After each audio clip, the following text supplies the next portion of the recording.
So I'm wrapping up my experimentation with closed back headphones, at least for the time being.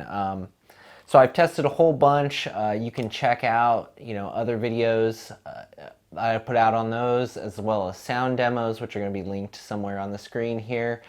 And I thought I was done, but then I was like, there was one headphone that has been around for a long time, and I've seen recommended quite a bit, and I had it on my Amazon watch list and just kind of waited for it to go on sale. So for 50 bucks, I picked up the Creative Aurvana Live headphones, and I wanted to give them a shot.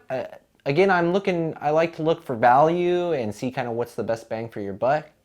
So these seem like they could potentially be that, just because I've seen them recommended so many times and from a lot of different people. This headphone, let me just be straight up with you in saying that I don't really like this headphone, but it did teach me a few things when it comes to, audio and just headphones in general. And the main thing that I'd say I learned is you really have to give a headphone a chance when you get it. If you get a new headphone and it's different from something that you already have, it may not sound good to you, and it may be a little off-putting, and that was these headphones for me. So in a nutshell, they're really dark headphones, really dark, bassy headphones, and I'm more into kind of like a flatter response at this point in time. So immediately when I put these on, they felt dark, the mids felt recessed and distant, and I didn't like them at all. But after I listened to these exclusively for a while, I kind of came around to them at least a little bit and got used to the way they sound and could appreciate more what these headphones have to offer. So we'll get into more on all this here in a little bit, but first let's kind of just take a look at the headphone itself and what you get with it. So for $50, I think if you've got some reasonable expectations, I don't think you're going to be disappointed with what you get here. It's a plastic build. You can see it's kind of got this shiny finish, which is a fingerprint magnet. This is an on-ear headphone and not an over-ear, so it's really quite small, if you can see in relationship to my hand, and then I'll cut to a shot of it on my head here. So it's really quite a small headphone, smaller than I expected it to be, and pretty thin and light as far as that goes. The cable is, maybe 4 feet long. It's attached, but one little nice perk to this headphone is it does come with a few extras, and one of those being an extension and a 1/4-inch adapter. And they also come with a little bit of a carrying case too, which is cool. So build quality, I'd say, is pretty average for $50. They do function well and feel like they're pretty well built, but they're not going to win any quality awards or anything like that. So comfort-wise, I did not find them to be very comfortable at all, but rarely do I find on-ear headphones comfortable. Again, the pads are sitting on top of your ears, and for me it creates hot spots. Not only that, but they're also closed, so there is some heat buildup inside of the headphones there. So really just not for me. If that's what you're looking for in a headphone, if you like on-ears and you want to close back, maybe it'll be okay for you. They are light, and I did find the clamp to be pretty adequate. I kind of think it's about perfect, honestly. The clamp is where it should be. It's just, the pads are just too small. I just don't like them being on top of my ears. It is worth noting that I was able to fit a set of Brainwave's HM5 pads over the top of these. So they're not going to slide in where the original pads go, but you can fit these on top of there and turns them into an over-ear headphone. And I didn't find the pleather pads to change the sound all that much, so that might be something that you want to look into playing with, and I'll link those pads down below. So power requirements, these are a 32 ohm headphone, and they have a sensitivity level of 103 decibels. That essentially means that you can drive them off of just about anything. Personally, I've been mainly using them with my Radzone ES100 little Bluetooth amp DAC thing, which I pair with my phone. And I found that to be, you know, a pretty good way to do it, and it makes them really portable, and you can kind of cruise around with them and just, you know, hit the little buttons if you clip this on your shirt or on your pants pocket or what have you.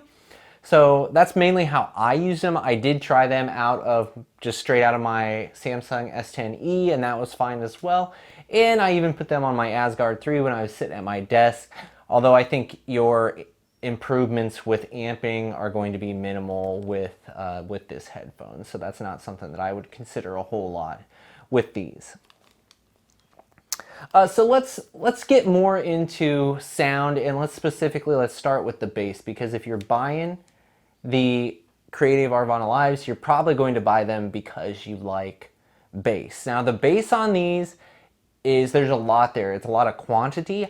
I would say it tends to be a little bit looser and rumbling as opposed to like tighter and impactful, but there is a lot of it there, and it does have a good amount and really a reasonable amount of detail in it too, especially if you consider that this is only a $50 headphone. It's going to have considerably more detail, I feel, than like the Koss Porta Pro, which is really my favorite on-ear portable headphone that, you know, that for budget purposes.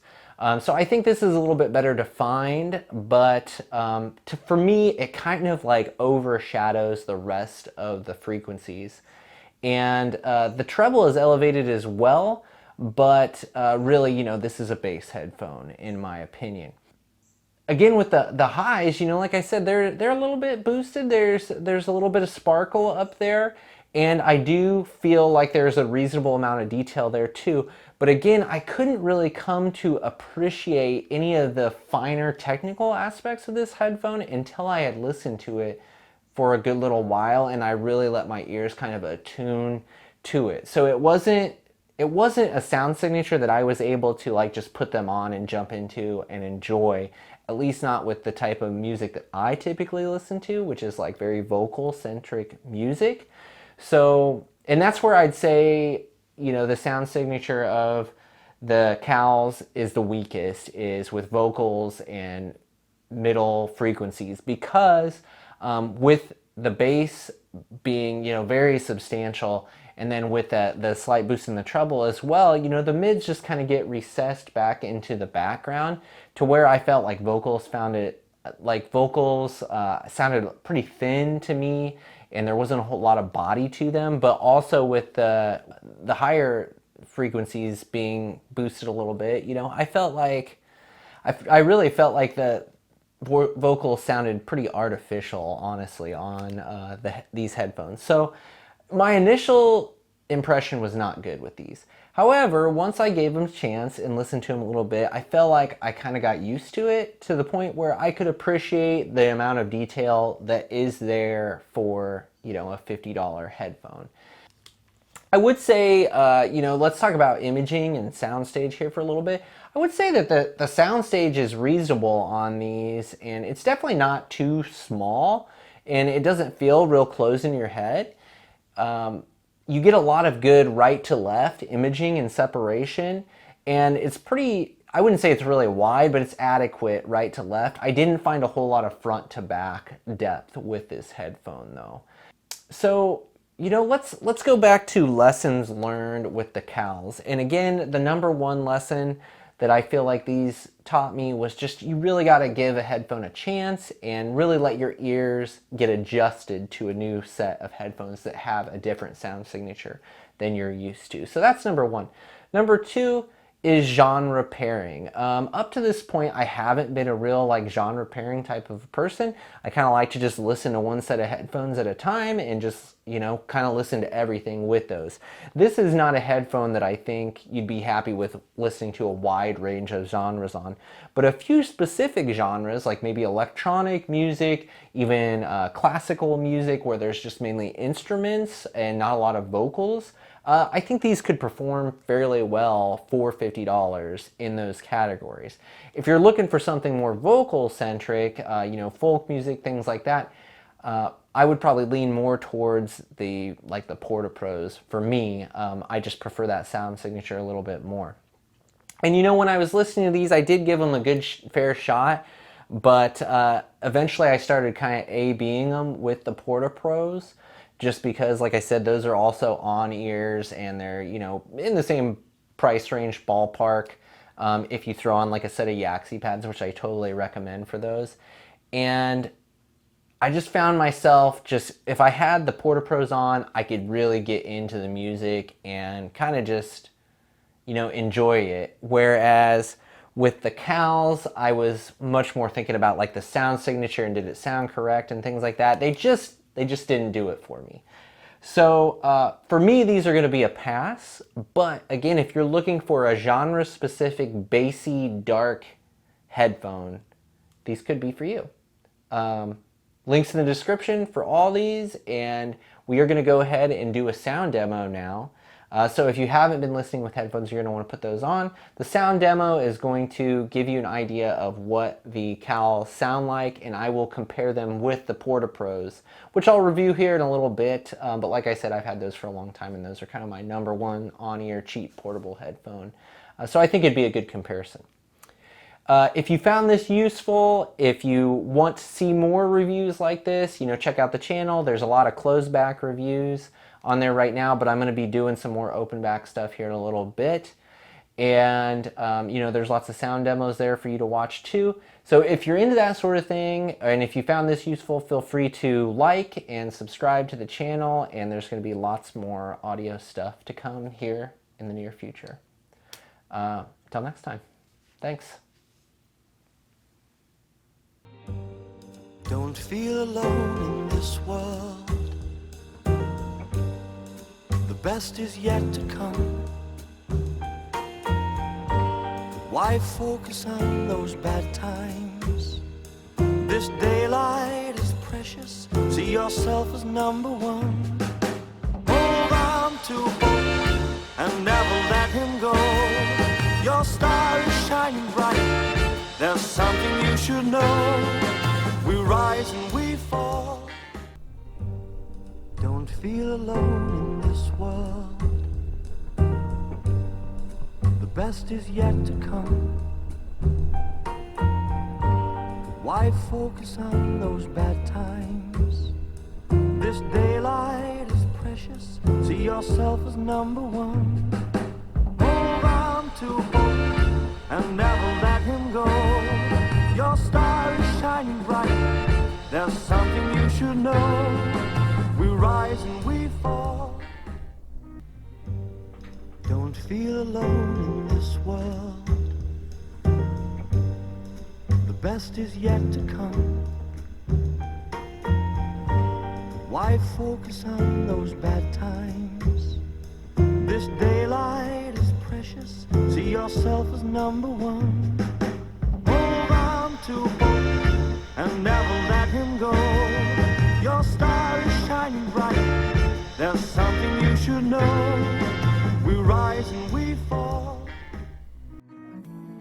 I know I tried to make her mine, but at the same time, I know love is hard to find.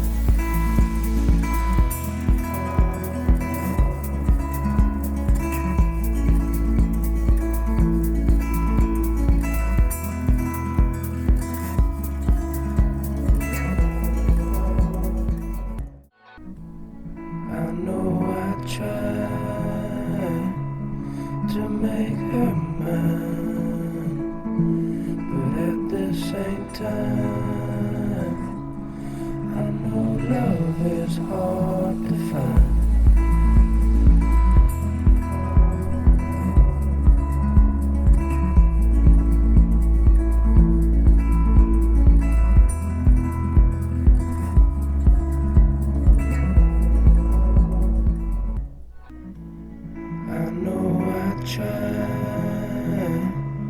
To make her mine, but at the same time, I know love is hard to find.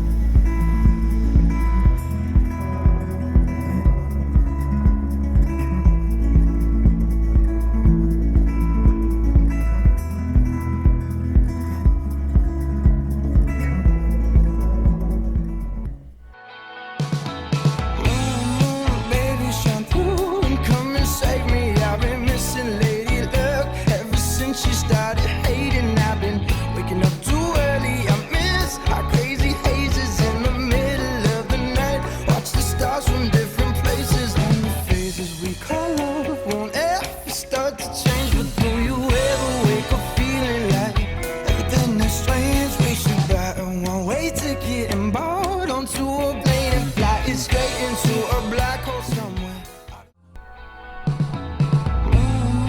Baby, shine through and come and save me. I've been missing Lady Luck ever since she started hating. I've been waking up too early. I miss our crazy hazes in the middle of the night. Watch the stars from different places, and the phases we call love won't ever start to change. But do you ever wake up feeling like everything is strange? We should buy a one-way ticket and board onto a plane and fly it straight into a black hole somewhere.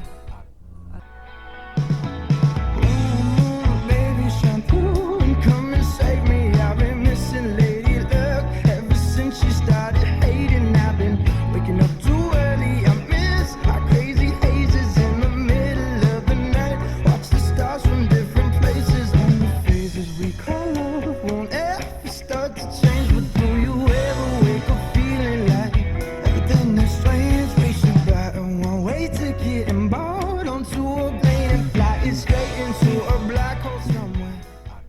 I love how it feels, killing time, you and I. Hours, minutes, days and nights, trading all of our deadlines for conversations over wine. Killing time, you and I. In this moment we're alive, infatuated with your eyes and the way they look at mine when we're killing time.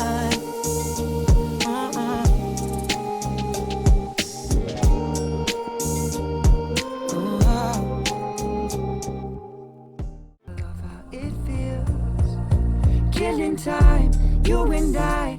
Hours, minutes, days and nights, trading all of our deadlines for conversations over wine. Killing time, you and I. In this moment we're alive, infatuated with your eyes and the way they look at mine when we're killing time.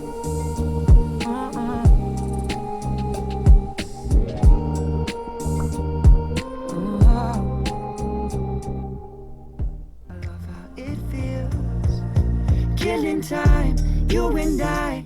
Hours, minutes, days and nights, trading all of our deadlines for conversations over wine. Killing time, you and I. In this moment we're alive, infatuated with your eyes and the way they look at mine when we're killing time.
you gon' trip.